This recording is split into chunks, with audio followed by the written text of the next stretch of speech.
Students, आप सभी का हमारे चैनल पर स्वागत है। आज मैं आपको इस वीडियो के अंदर सेल बायोलॉजी का एक और नया टॉपिक है उसके बारे में बताने वाला हूं। तो इससे पहले हम भी सेल ऑर्गेनेली पढ़ रहे थे, तो सेल ऑर्गेनेली के अंदर ये भी जो पीछे रह गया था, जो पहले हमने आगे वाले वीडियो के अंदर नहीं बताया था, तो आज मैं आपको सेंट्रियोल्स के बारे में कुछ इन्फॉर्मेशन देने वाला हूँ। तो चलिए शुरू करते हैं आज ये वीडियो। सेंट्रियोल, तो जो सेंट्रियोल जो है, अगर हम सेंट्रियोल की बात करते हैं तो सेंट्रियोल के अंदर कोई भी कोशिका झिल्ली नहीं पाई जाती है। तो ये कैसा होता है? झिल्ली रहित अंग को होता है, तो झिल्ली रहित कोशिकांग होता है। और ये जंतुओं के अंदर तो क्या होती है, जो सेंट्रियोल होती है वो जंतुओं के अंदर सेंट्रियोल या फिर तारक केंद्रक होता है वो तो पाया जाता है, लेकिन जो हायर प्लांट होते हैं उच्च पादपों के अंदर ये नहीं पाया जाता है। तो उसके बाद में हम बात करते हैं इसकी संरचना की। तो ये देखो, ये हमने क्या बनाया है, कोशिका। तो कोशिका के अंदर तो क्या होता है, सेल्स न्यूक्लियस पाया जाता है, और न्यूक्लियस के जस्ट पास में एक छोटी सी संरचना पाई जाती है। और उस संरचना के अंदर क्या होते हैं, दो माइक्रोट्यूब्यूल्स की सूक्ष्म नलिकाएं होती है, वो आपस में 90 डिग्री के एंगल पर क्या होती है, एक दूसरे से समकोण पर उपस्थित होती है। ठीक है, तो समकोण पर उपस्थित होती है। और ये दोनों मिलके क्या बनाते हैं, ये दोनों मिलके बनाते हैं सेंट्रोसोम बनाते हैं, जिसे हम क्या बोलते हैं, तारक काय भी कहते हैं। तो ये किसकी संरचना है, तारक काय। और इसकी अगर सिंगल की संरचना को हम क्या बोलते हैं, सेंट्रियोल कहते हैं। सेंट्रोसोम को हम क्या बोलते हैं, तारक काय। तो ये तो हो गया तारक काय, जो सामान्यतः क्या है, ये तारक केंद्र जंतु कोशिकाओं के अंदर पाया जाता है। और पादप जो हायर प्लांट्स होते हैं पादपों के अंदर क्या होता है, ये अनुपस्थित होता है। लेकिन जो दो तारक केंद्र है, ये जो दो तारक केंद्र है, ये 90 डिग्री पर उपस्थित होते हैं। और ये दोनों मिलके क्या बनाते हैं, एक तो बनाते हैं ये दोनों, इन दोनों को, अगर इस कारण इस दोनों को हम क्या बोलते हैं, डिप्लोसोम बोलते हैं। और ये सम्मिलित होकर क्या बनाती है, सेंट्रियोसोम बनाते हैं। और प्रत्येक कोशिका के अंदर क्या पाई जाती है, एक तारक काय या फिर सेंट्रोसोम जो होता है वो प्रत्येक कोशिका के अंदर पाई जाती है।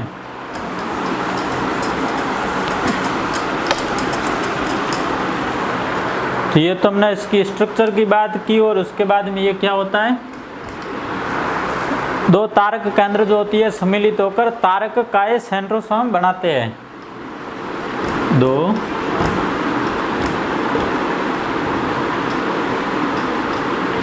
तारक केंद्र सम्मिलित होकर या फिर जुड़कर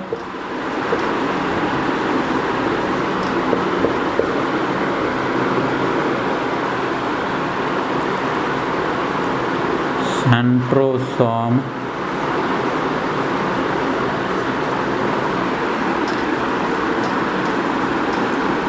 तारक काय बनाते तारक काय बनाते हैं। और उसके बाद में ये जो दो तारक केंद्र होते हैं वो क्या होते हैं, 90 डिग्री सेंटीग्रेड पर उपस्थित होते हैं। इस कारण से हम क्या बोलते हैं, डिप्लोसोम भी कहते हैं। तो दो तारक केंद्र होते हैं वो 90 डिग्री सेंटीग्रेड पर उपस्थित, 90 डिग्री के एंगल पर उपस्थित होते हैं, सेंटीग्रेड नहीं, सॉरी। दो तारक केंद्र 90 डिग्री के एंगल पर उपस्थित होते हैं या फिर होते हैं, जुड़े होते हैं दोनों।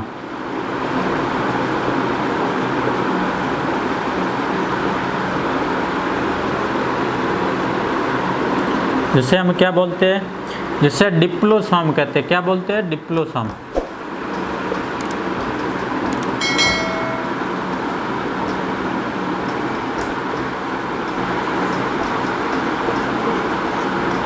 डिप्लोसोम कहते हैं।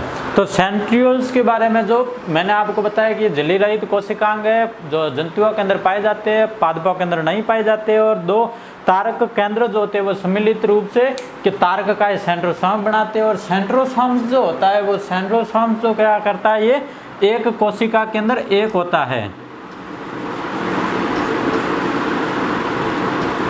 सेंट्रोसोम की जो संख्या होती है कोशिका के अंदर एक होती है।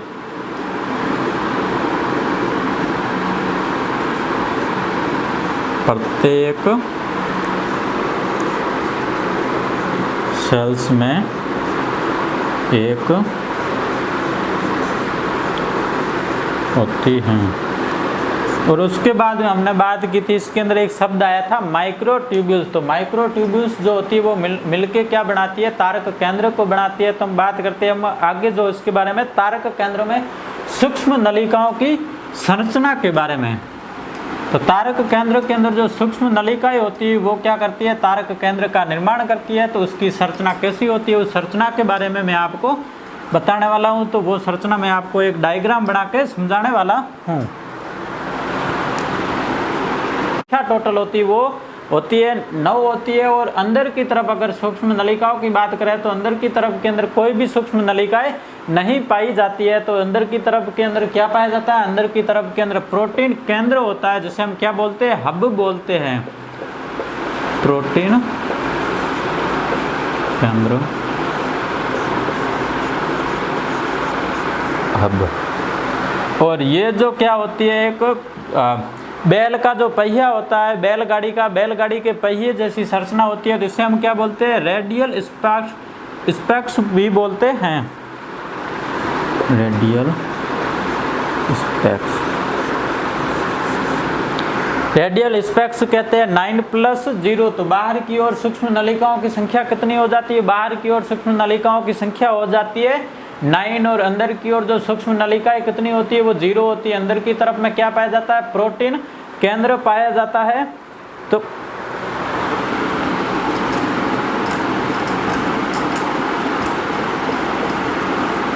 परिधि पर सूक्ष्म नलिकाएं उपस्थित हो।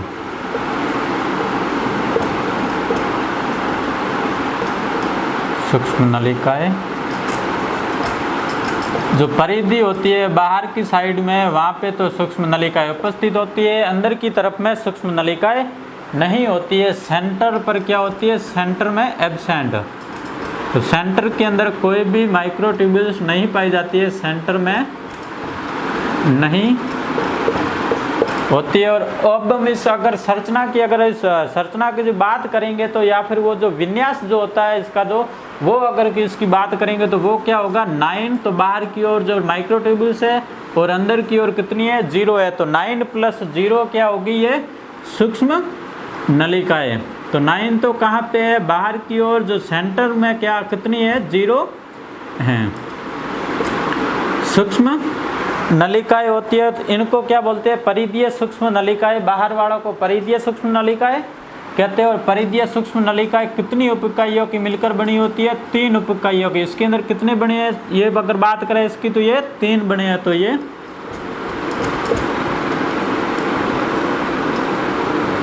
परिधीय सूक्ष्म नलिका।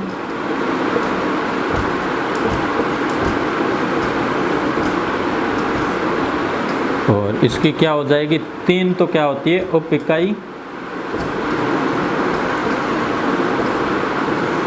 और 3 उप इकाई अगर बात करें तो 9 × 3 कितने हो जाएंगे, 27 क्या होगी, माइक्रोट्यूब्यूल्स जो होती है वो पाई जाती है। इसको हम क्या बोलते हैं, ट्रिपलेट भी कह सकते हैं। ये तो क्या होगी इसकी संरचना की। अब हम बात करते हैं तारक केंद्र जो होता है वो सेंट्रियोल होता है। सेंट्रियोल के कार्य के बारे में अगर हम बात करते हैं तो सेंट्रियोल का एक तो कार्य होता है कोशिका विभाजन के अंदर सहायता करता है, या फिर कोशिका विभाजन में कार्य करता है सेंट्रियोल। तो कोशिका विभाजन जब हम सेल डिवीजन पढ़ेंगे तब मैं आपको वहाँ पे इसका क्या कार्य होता है पूरी की पूरी संपूर्ण जानकारी वहाँ पे मिलेगी। तो उसके लिए आपको हमारे चैनल को जल्दी से सब्सक्राइब कर देना है। और उसके बाद जो बेसल बॉडी होती है जिसे हम क्या बोलते हैं, ब्लेफेरोप्लास्ट भी कहते हैं, तो उसके अंदर उसका भी क्या करते हैं, ये निर्माण करते हैं। और इसके ये क्या करता है, जो सीलिया फ्लेजिला की जो उत्पत्ति होती है वो बेसल बॉडी से उत्पत्ति होती है, बेसल बॉडी से। तो हम तारक केंद्र का हम क्या कर रहे हैं, अभी कार्य के बारे में बात कर रहे हैं।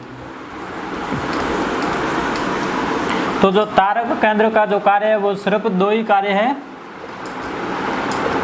कौन कौन से कार्य, एक तो होता है ये कोशिका विभाजन में,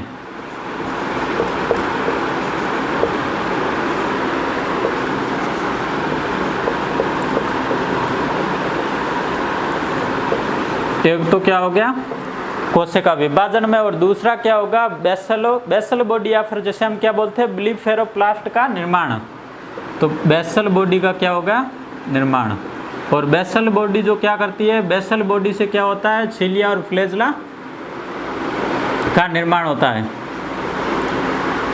बेसल बॉडी का निर्माण, और बेसल और बॉडी से क्या होती है छिलिया और फ्लैजेला की क्या होती है उत्पत्ति।